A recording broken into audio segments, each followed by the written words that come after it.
친구들 안녕하세요. 지난 한 주도 잘 보냈나요?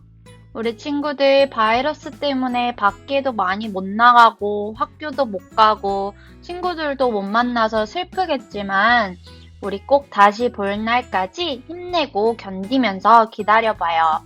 꼭 금방 우리 다 같이 만나는 날이 올 거예요. 그리고 우리 친구들 항상 건강 조심하고 바이러스 예방 수칙도 항상 잘 지키는 그런 친구들이 되길 바랄게요.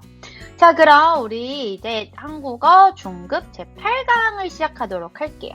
제목은 어렸을 때 한복을 입고 찍은 사진이야 예요.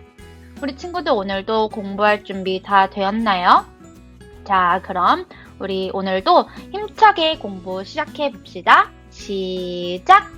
자, 우리 여기 순서 한번 보도록 할게요. 첫 번째 순서는 대화 순서. 우리 명절하면 떠오르는 것은 무엇인지 이야기해 볼 겁니다. 자, 두 번째 순서는 어휘 순서. 이 순서에는 명절, 설날과 추석에 관련된 단어를 알아보는 시간을 가질 거예요. 세 번째 순서는 문법과 표현 순서, 의로와 뭐뭐을 때를 언제 쓰는지 알아보고 연습해보는 시간을 가질 겁니다. 네 번째 순서는 읽기, 듣기 순서. 이 시간에는 읽기, 듣기 문제를 풀어볼 겁니다. 자, 마지막 다섯 번째 순서는 문제 풀기. 배운 거를 다시 한번 복습하면서 문제를 풀어보고 이렇게 수업을 마치도록 하겠습니다. 자, 그럼 우리 시작해볼까요? 시작! 자, 첫 번째 순서는 대화 순서예요. 우리 친구들은 명절하면 떠오르는 것은 무엇이에요? 일단 설날하면 떠오르는 것은 무엇인가요? 설날하면 세배를 떠올리는 친구들이 있을 거고 세배를 하면 받는 세뱃돈이 생각나는 친구들도 있을 거라고 생각해요. 그리고 설날에 먹는 떡국이 생각나는 친구들도 있을 거예요. 그럼 이제 다른 명절, 추석하면 떠오르는 것은 무엇인가요? 추석하면 대표적인 음식, 송편이 떠오르는 친구들도 있을 거고 그리고 추석에 항상 하늘에 떠있는 보름달이 생각나는 친구들도 있을 거라고 생각해요.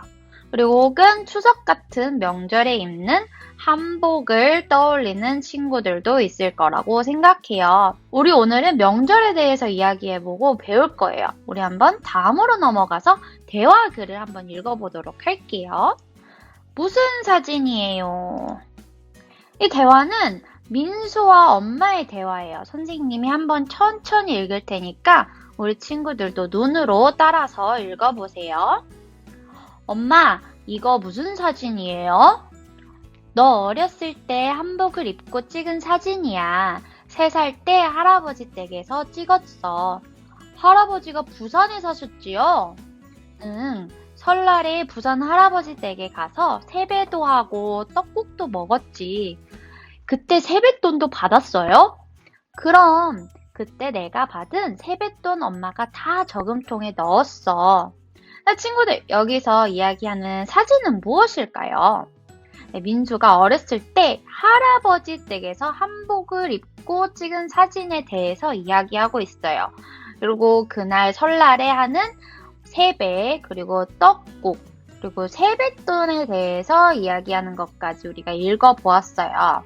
자, 오늘도 우리 이 글에 나오는 몇 가지의 단어와 문법이 있어요. 우리 다음 순서에서 이 단어들이 무엇을 뜻하는지 그리고 문법은 언제 쓰는지 하나하나씩 알아보도록 하겠습니다. 우리 그럼 다음 순서로 넘어가 보도록 할게요. 자, 두 번째 순서, 어휘 순서예요. 이 순서에는 우리 명절에 대해서 한번 배워보도록 합시다. 자, 여기 명절, 설날과 추석에 관련 단어들이 있어요.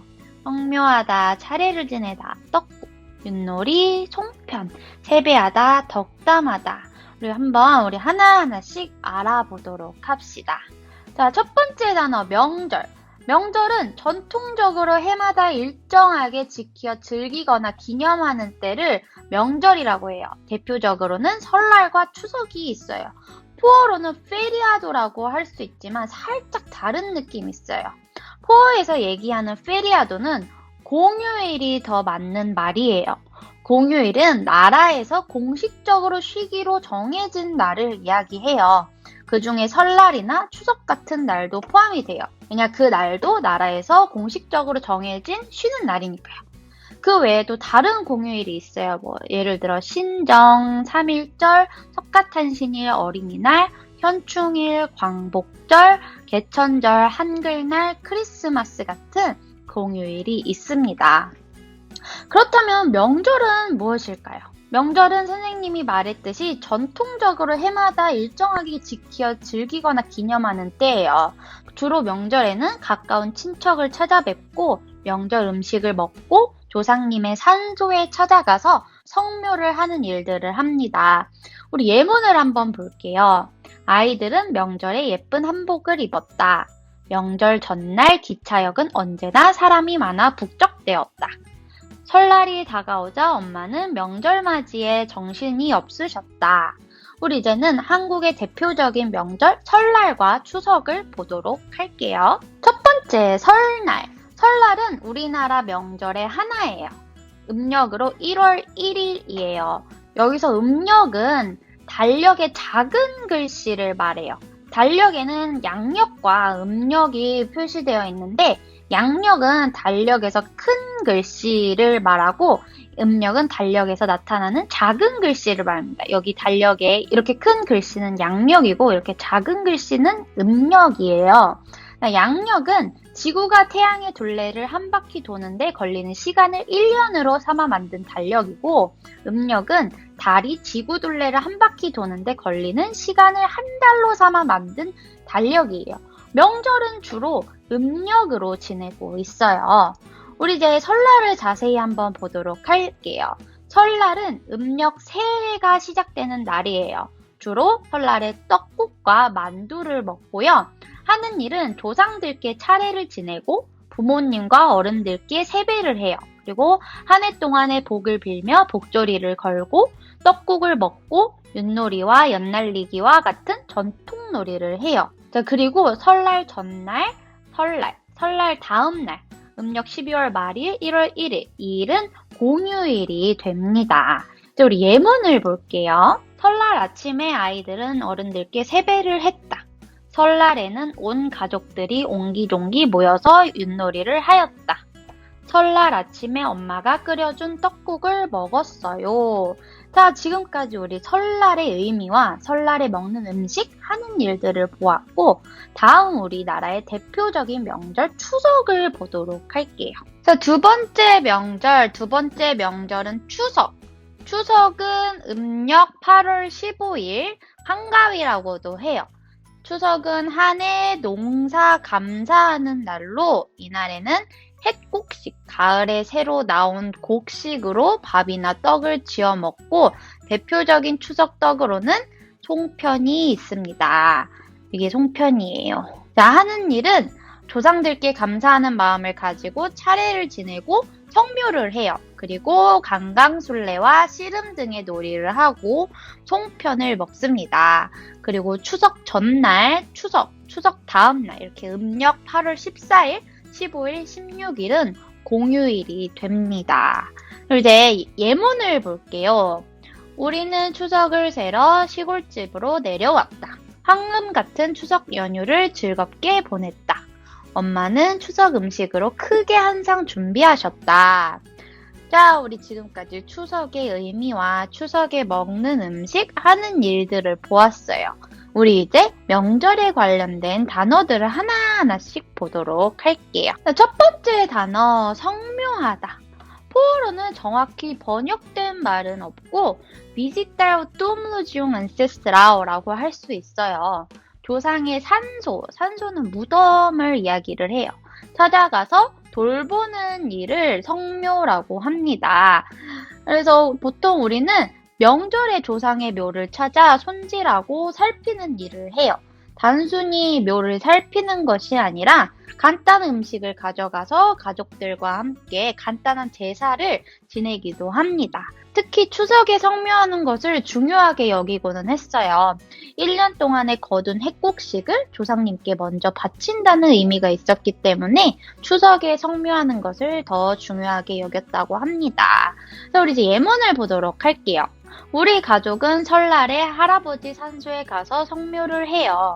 추석이 되자 우리 가족은 성묘를 하러 조상님의 산소를 찾았다. 이번 명절에도 성묘를 하기 위해 가족 다 같이 산소에 왔어요. 자, 이렇게 우리 성묘하다의 뜻을 보았고요. 우리 두 번째 명절 관련 단어를 보도록 할게요.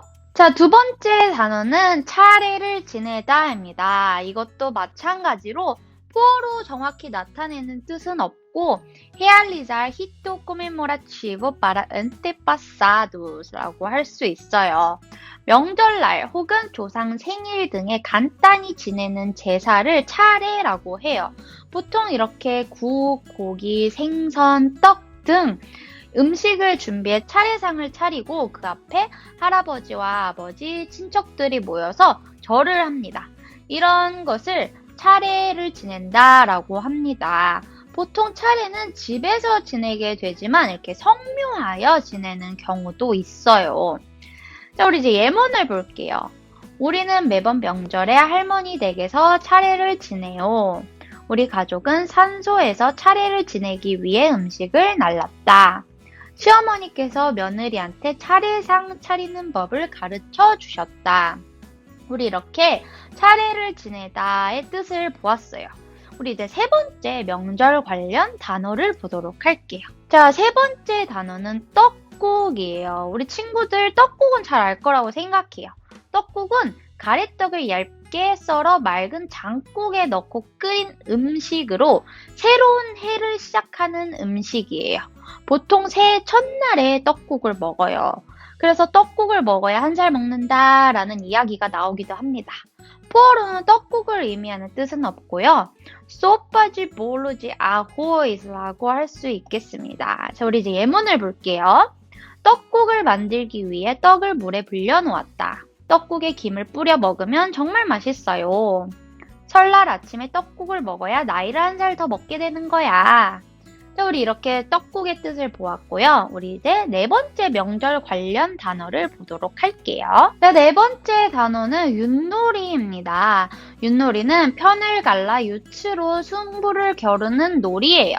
이게 한국의 전통 보드게임이라고 할 수 있습니다. 여기에 있는 이 4개의 윷가락을 주사위라고 생각하고 던져서 그 수가 나타나는 거에 말이 앞으로 혹은 뒤로 이동을 하는 게임이에요. 윷놀이의 정확한 게임 방법을 알고 싶으면 더보기란에 있는 링크에 들어가 보세요. 그곳에서 자세히 윷놀이에 대해 설명해 줄 거예요. 윷놀이는 우리나라의 민속놀이라서 pu어로 된 말이 없어요. 번역을 하자면 jogo de 윷, un jogo con cuatro tacos라고 할 수 있습니다. 우리 이제 예문을 보도록 할게요. 윷놀이에 필요한 도구는 윷, 윷말, 말판이다. 윷놀이의 독에 걸린 모에는 우리가 아는 동물들이 숨어 있어요. 도는 돼지, 개는 개, 걸은 양, 윷은 소, 모는 말을 의미해요. 큰 형이 마지막 순간에 백도를 던지는 바람에 윷놀이에서 졌다. 친구들, 선생님이 말한 링크, 더보기란에 있는 링크에 윷놀이를 어떻게 노는지 게임 방법도 설명을 하고 있어요. 우리 친구들 그거를 보면서 윷놀이의 게임 방법을 배웠으면 좋겠습니다. 자, 우리 이렇게 윷놀이에 대해서 배워봤고요. 이제 5번째 명절 관련 단어를 보도록 하겠습니다. 자, 5번째 단어는 송편이에요. 송편은 반죽에 소를 넣고 반달 모양으로 빚어서 찐 떡이에요. 흔히 우리 송편은 추석에 빚어요. 추석에 송편을 빚는 이유는 한 해의 수확을 감사하는 의미로 송편을 만들어요. 하지만 요즘에는 계절에 관계없이 만들어 먹고는 합니다. 그리고 송편 안에 있는 것을 소라고 하는데 소는 깨, 팥, 콩, 녹두, 밤 등이 사용됩니다. 송편도 마찬가지로 pu어로 된 말이 없어요. pu어로 번역을 하자면 bolo de arroz em forma de meia lua라고 할 수 있겠습니다. 자, 우리 이제 예문을 보도록 하겠습니다. 저는 누나와 같이 할머니한테 송편 빚는 법을 배웠어요. 엄마 손에서 빚어진 송편은 크기가 모두 일정했다. 부엌에서는 송편을 찌는 시루에서 김이 무럭무럭 나고 있었다. 자, 우리 이렇게 송편의 뜻을 보았어요. 자, 우리 이젠 6번째 명절 관련 단어를 보도록 하겠습니다. 자, 우리 다음 단어는 세배하다입니다. 세배는 새해 우더른께 인사로 하는 절이에요. 새해 첫날 아침 일찍 모두들 새 옷으로 갈아입고 차례를 지낸 뒤에 자리를 정리하고 아랫사람이 윗사람께 절을 하면서 새해 첫 인사를 합니다. 여기서 하는 이 절을 세배라고 해요. 세배는 어른이 무사히 겨울을 넘기고 새해를 맞은 것을 기념해 문안 드리는 것에서 비롯됐는데 이때 인사를 찾아온 이들에게 차례 음식을 건네며 덕담을 주고받으면서 돈을 주세요. 여기서 주는 돈이 세뱃돈이라고 합니다.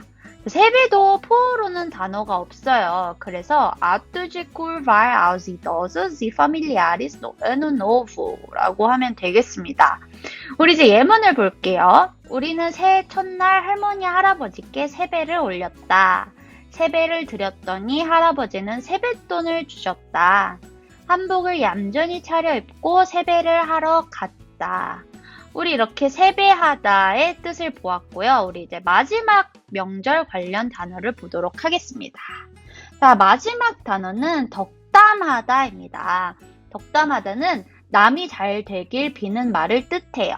주로 새해에 많이 나눠요. 새해를 맞이하면 해가 바뀐 인사를 어른, 친구, 아랫사람과 교환하는데 올해는 승진하세요. 올해는 꼭 좋은 대학에 가렴. 올해는 꼭 좋은 신부감 만나서 결혼에 성공하렴. 새해 복 많이 받으세요. 이런 식으로 잘 되길 바라는 말을 하는 것을 덕담하다라고 해요. 여기도 마찬가지로 포어로는 따로 단어가 없고 날 palabra de benção이라고 하면 되겠습니다. 우리 이제 예문을 보도록 할게요. 직원들은 서로 새해 복 많이 받으시라고 덕담을 주고받았다. 설날에는 세배를 드리고 덕담을 나눈다. 설날에 일가 친척들이 모여 덕담을 나누었다. 자, 우리 지금까지 명절에 관한 단어들을 쭉 보았습니다. 우리 한번 복습해 볼까요? 자, 우리 이젠 다음 순서로 넘어갈게요. 세 번째 순서 문법과 표현 시간입니다. 오늘은 어떤 문법을 배울지 한번 봅시다. 오늘의 첫 번째 문법, 으로 명사, 수비스텐티브에 붙어 향하는 목적지, 데시노 또는 방향, 지레성을 나타낼 때 쓰이는 문법이에요. 예문을 보면서 우리 좀 더 쉽게 이해해 보도록 할게요. 교실 밖으로 나가야 해요. 위로 올라가요. 이런 식으로 목적지, 교실 혹은 방향, 위를 이야기할 때 쓰는 문법입니다. 앞에 명사가 받침이 있을 때는 으로라고 쓰고 받침이 없을 때는 로만 씁니다. 여기 밖은 받침 있죠? 쌍기역 받침. 그러니까 으로로 쓰였고 위는 받침이 없어요. 그래서 로로 쓰였습니다. 우리 이제 한번 대화를 보도록 할게요. 주말에 뭘 할 거야? 주말에 바다로 놀러 갈 거야. 지하철역에 가려면 어디로 가야 해요?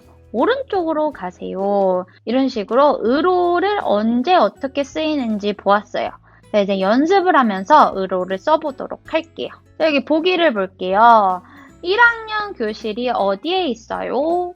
4층으로 가세요. 자, 이런 식으로 여기에 나오는 층수를 쓰고 으로를 쓰면서 연습해 봅시다. 자, 첫 번째 층수는 3층이에요. 3층을 써야 해요.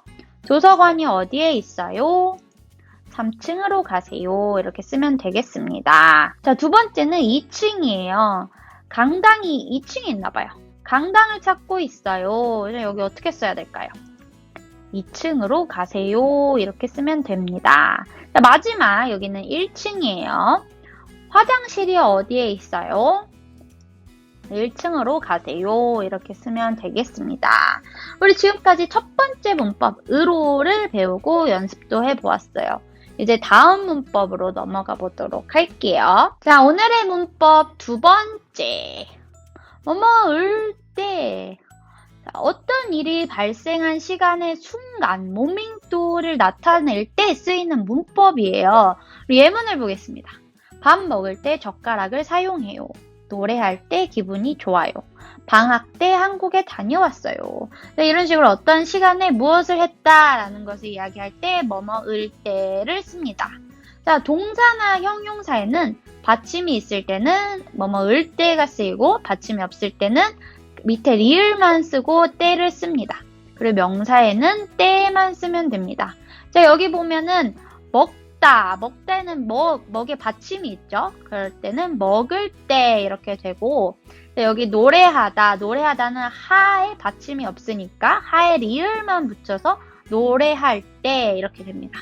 그리고 방학은 명사죠. 명사는 수비센치브 명사이니까 때만 붙이게 됩니다.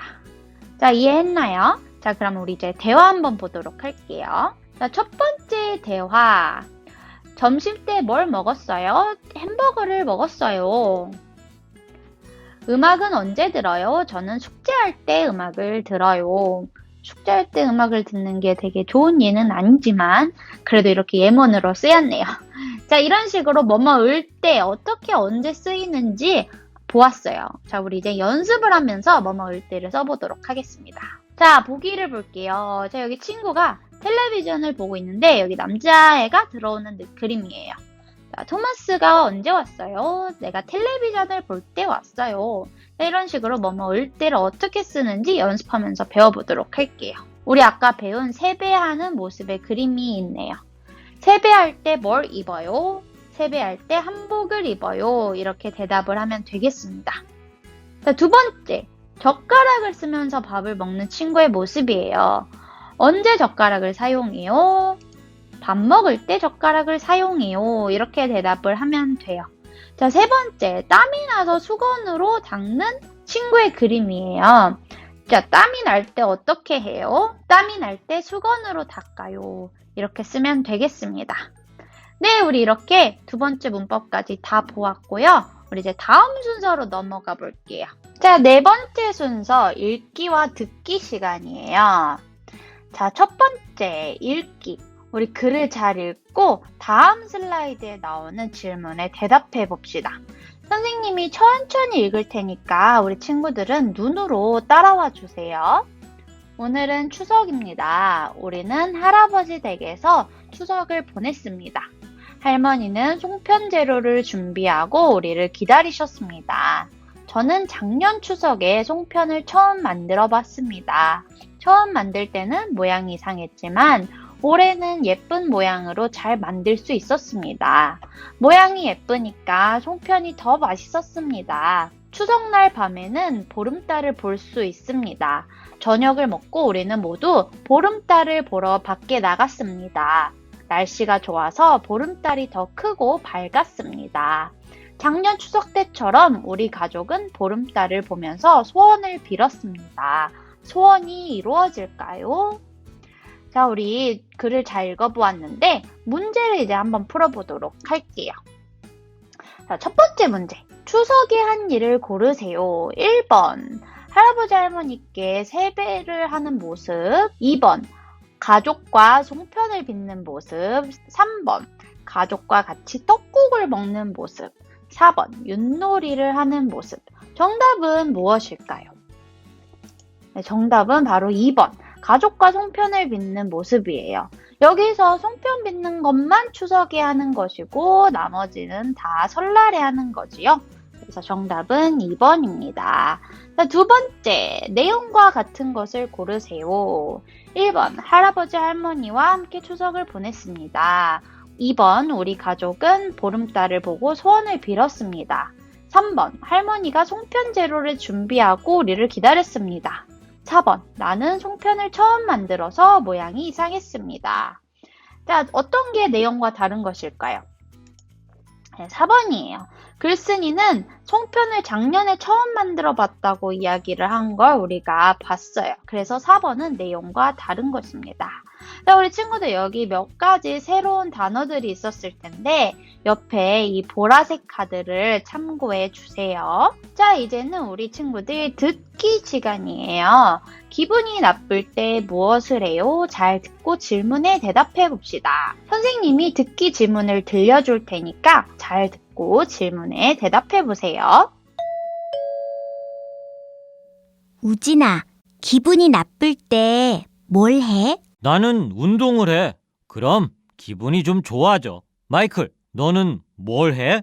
나는 신나는 음악을 들어. 그리고 음악을 들으면서 춤을 춰. 줄리아, 너는? 난 친구들이랑 아이스크림이나 케이크를 먹어. 지수야, 그런데 뭐 기분 나쁜 일 있어? 응, 동생이랑 싸워서 기분이 안 좋아. 그럼 나랑 맛있는 아이스크림 먹자. 자, 친구들 잘 들었나요? 우리 그러면 한번 이제 문제를 풀어보도록 할게요. 첫 번째 문제, 맞는 것을 찾아 연결해 보세요. 자, 여기 기분이 나쁠 때 춤을 추는 친구는 누구라고 했나요? 네, 마이클이라고 했습니다. 자, 두 번째, 기분이 나쁠 때 이렇게 운동을 하는 친구는 누구였나요? 네, 우진이었습니다. 세 번째, 기분이 나쁘면 이렇게 아이스크림을 먹는 친구는 누구였나요? 네, 줄리아였습니다. 잘했어요. 자, 두 번째, 지수는 오늘 왜 기분이 나빠요? 1번, 아이스크림을 많이 먹어서 기분이 나빠요. 2번, 동생이랑 싸워서 기분이 나빠요. 3번, 운동을 해서 기분이 나빠요. 4번, 케이크를 못 먹어서 기분이 나빠요. 자, 정답은 무엇일까요? 네, 정답은 2번, 동생이랑 싸워서입니다. 자, 우리 친구들 지금까지 읽기, 듣기 문제를 풀어봤고요. 우리 이제 다음 순서로 넘어가 볼게요. 자, 다섯 번째 순서 문제 풀기 시간이에요.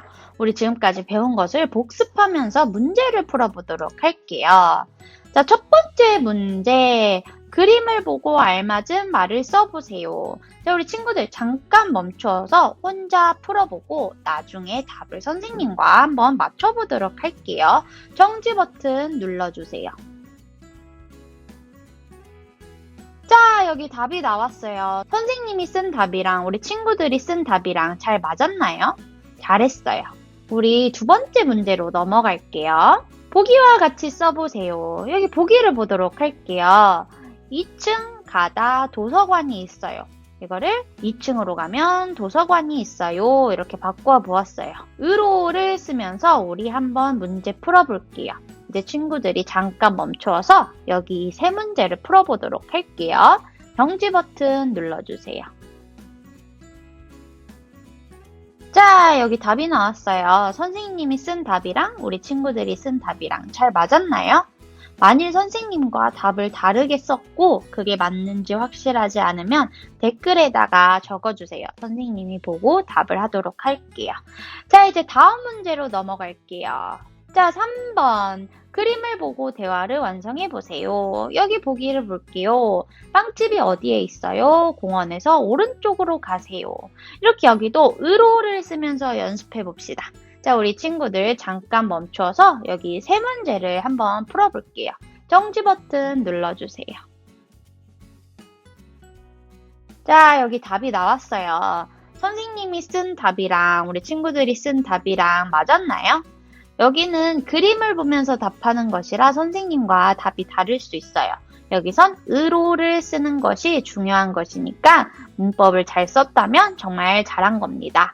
우리 이제 네 번째 문제로 넘어갈게요. 보기와 같이 써보세요. 여기 보기를 봅시다. 아프다. 그리고 집에서 푹 쉬어요. 이 두 개를 붙여서 을 때를 쓰면서 문장을 바꾸어 보았어요.